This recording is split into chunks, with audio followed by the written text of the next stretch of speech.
So I want to share a little bit of my story, as you may have heard before. And this is a episode that might be a little bit deeper, a little more heavy in some parts. Because as I've said before, I grew up as a pastor's kid. My parents got divorced in high school. I had a great relationship with both my mom and my dad. To this day, I still do.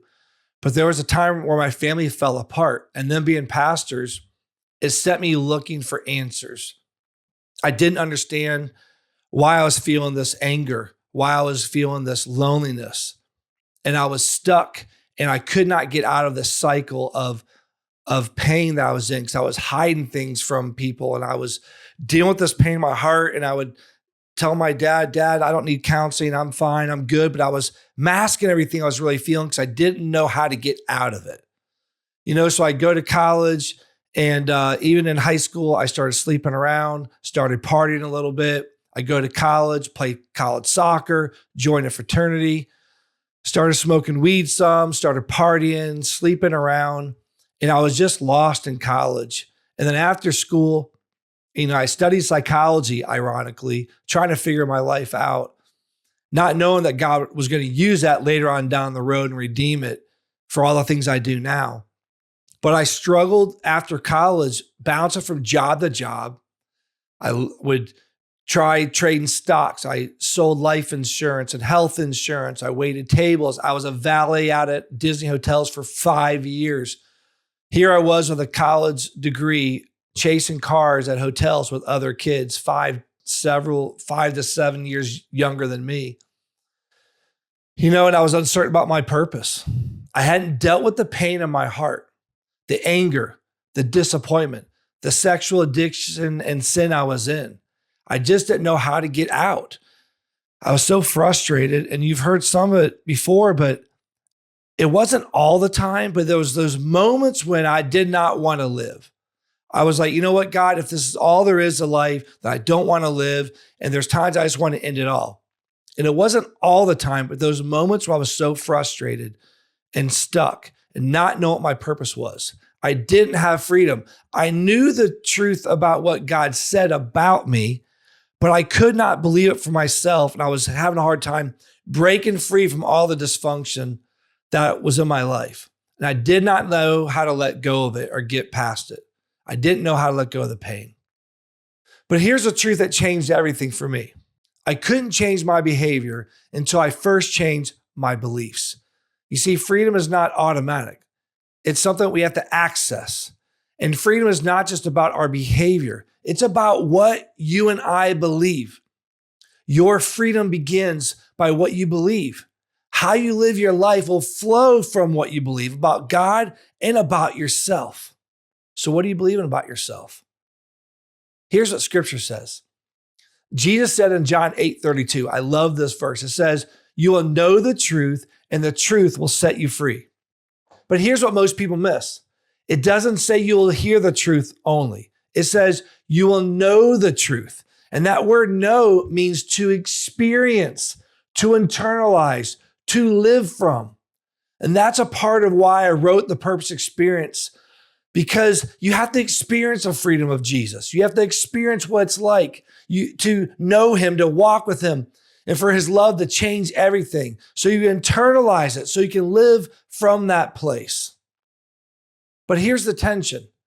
If the truth sets you free, why are so many believers still bound? Why was I still bound? Why could I not get past some of the stuff I was facing? And I remember times it was just painful and I felt lost and tearful and man, it was heavy. Figuring out like, what do I do? How do I get past this? And maybe you're like me. Because the real battle is not just in your behavior, it's in your belief system. In episode 4, we talked about this. You expose the lies you believe and replace them with the truth. But here's what happens. Most people stop too early. They identify with the lie, but they don't uproot it. They may identify what the lie is. And sometimes they identify with the lie. They actually believe that lie about themselves. But when you replace it with the truth is what uproots it. We have to get to the root cause of why we're bound up and why we don't have freedom.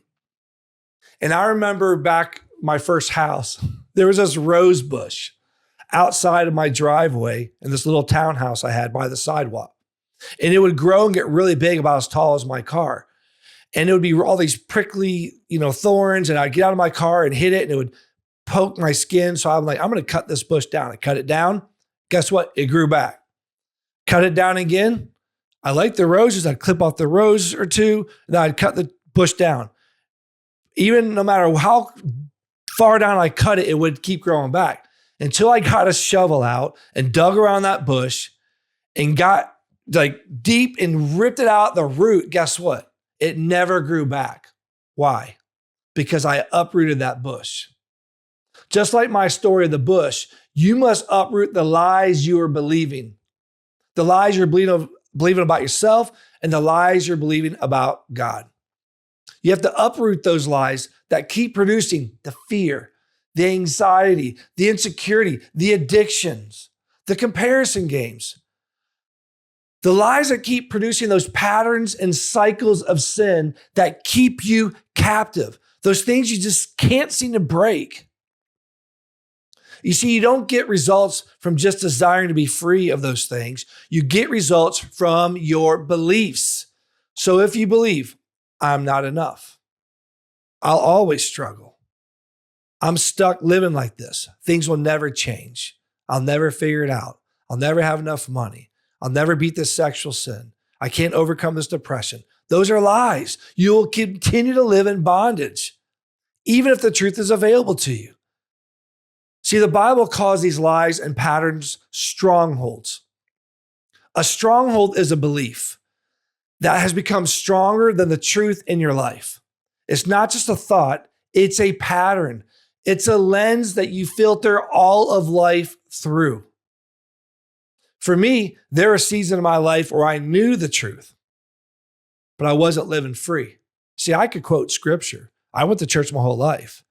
I would go to church on Sunday mornings after partying the whole night, praying that my dad wouldn't smell the alcohol in my breath. I knew the truth, but I wasn't living free. So that's why after college, I just wasn't understanding what to do with my life. I was confused about my purpose. I was dealing with insecurity, brokenness, and pain from my parents' divorce, frustration about my future, believing lies about my family and about God and really about myself. I had these unhealthy patterns I used to try to fix things externally. Partying, sleeping around, even surfing and soccer, which I love to this day. But I was using those just to escape. It was like the more effort I had, the more activity I had, the more I distracted myself, the worse things got, and nothing changed until I started dealing with what I believed internally. Really, truly got the word into my life and let it change the way I think, the way I live. That's when things begin to change. Here's the key. Freedom is not just a concept. Freedom is a person. Freedom doesn't mean the absence of problems or even the absence of sin. Freedom is the presence of someone. It's the presence of Jesus in your life.